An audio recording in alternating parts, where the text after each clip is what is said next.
All right, you guys, it's about to get fun.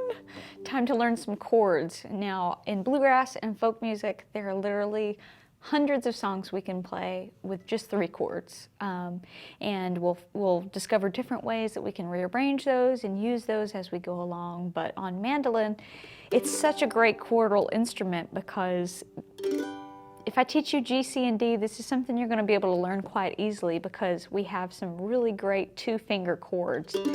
Now, they'll get more complex as we go along, but it really doesn't take much to make a nice sound for a G chord on the mandolin because we have an open G string and we have an open D string, which are within the G major scale. So they sound great, they're part of our chord.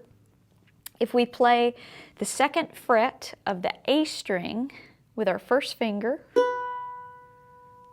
and then we play the 3rd fret of the E string with our middle finger, so we have a B note and a G note there, and then we simultaneously all together strum all the way through all the strings, G, D, B, G. Then we have a 2-finger open position G chord.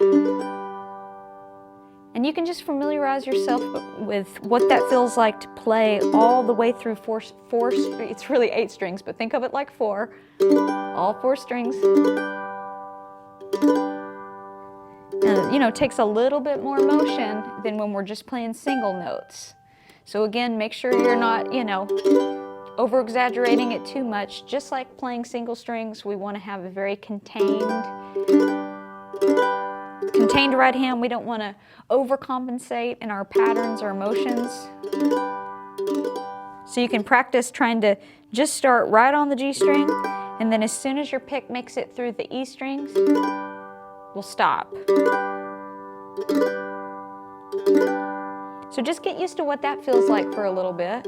You may have to take some breaks in between because you'll realize as we start having to hold down chords for long periods of time, it'll make your fingers a little sore at first, and as you're building calluses, it'll get easier with time. But that's how you make a basic 2-finger open G chord.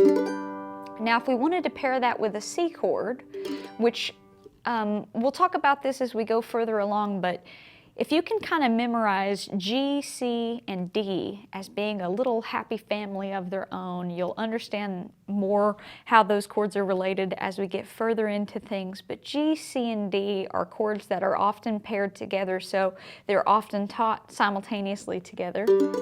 And the nice thing about the mandolin is the way our tuning is laid out. If we want to make a 2-finger C chord, all we have to do is take our middle finger and our 1st finger, stay on the same frets, but we're going to move to the next set of strings. We're going to move physically up to the A string, and we're going to move physically up to the D string, going lower in pitch. So back up to the G, down to C. And in this case, we would typically try to mute the E string.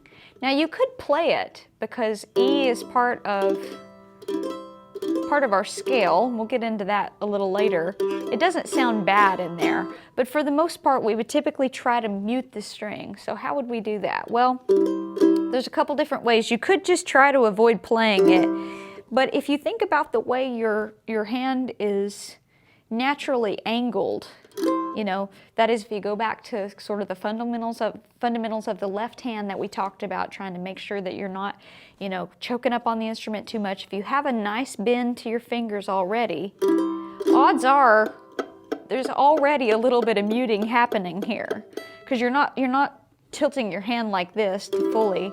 Now there will be times where, as you go along, you might need to have that open E ringing through and you might have to reposition your hand a little bit, but if you're just thinking about the way you'd naturally move up from G to C, odds are you probably have a little muting happening already, which is really a good thing. So we're just focused on these bottom 3 strings. And that's a 2-finger C chord, an open position. Now we still have G as our lowest note. Of course, we'll get into what that means a little later, but for now, you can play the 2-finger G chord with G and D, open strings, and then move up and still have the open G string. Of course, we move up to the 2nd fret now of the D string. And so I would just suggest spending some time just strumming through, again, getting familiar with what that feels like, to be able to play, kind of brush through all the strings. Now again, you could play them individually, or you could just think about it as one strong strum. And when we start talking about playing rhythm, you're going to want to get used to what that feels like, to sort of think of them as all happening simultaneously. So one kind of quick motion. And then up to C, back to G. And again, same frets, second and third fret, same fingerings, just changing strings is all we're doing. So we've got the E string and the A string fretted, and then we have the A string and the D string fretted. Okay? So pretty easy, right? Just takes a little getting used to, but for the most part, I think you'll probably be able to remember that.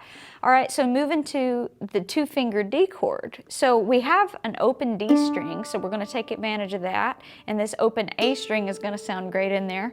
So we're going to have to shift our fingering angle just a little bit, but if you start at this 2-finger G chord, and I really want you to kind of memorize, if nothing else, this 2-finger G chord, because this is going to be home base for a lot of things as we move forward in this course. It's like, when in doubt, remember your 2-finger G chord, and there's a lot of things you can find from there. So if we go back to that, and we think about losing the first finger, we're going to now have an open A string. Take your middle finger and scoot back a fret. So second fret of the E string now will be under your middle finger, and the first finger is going to come up to the second fret of the G string. So second fret, G and E. We've got an F sharp note and we've got an A note here. So it sounds something like this. And same thing, just get used to what it's like strumming through. The right hand is the same for all this. Strumming through, nice and relaxed. And so then with time, you'll just want to, practice seeing if you can move from one chord to another. Get those transitions going. It'll take a little while to get those under your fingers. But ideally, you want to get to where you can move relatively quickly between the two. And again, I know, you probably getting some sore fingers. Hang in there.